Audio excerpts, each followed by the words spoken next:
స్వార్థపూరితమైనటువంటి ఈ లోకంలో మన పైన ద్రోహులుగా ఉంటున్నటువంటి వారు అనేకులు. మన జీవితంలో ద్రోహం చేస్తున్న వారు ఎందరో. అయితే అటువంటి మార్గం గుండా మీరు నడుస్తున్నారా? మీ జీవితాలలో అటు స్థితి నుంచి విడుదల చేయగలిగినటువంటి వాడు నీవు నేను ఆరాధిస్తున్నటువంటి వాడు. ద్రోహము నిందల మధ్యలో నేనడచినను, నీ నిర్మల హస్తము నన్ను భరించెను.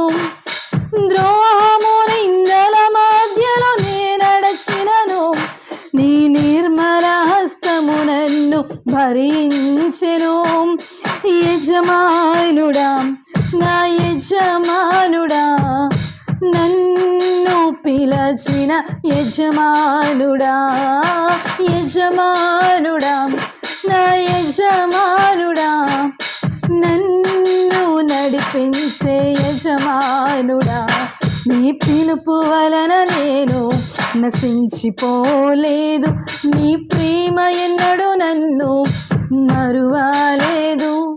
నీ కృప కాచుట వలన జీవిస్తున్నాను, నీ ప్రేమకు సాటే లేదు.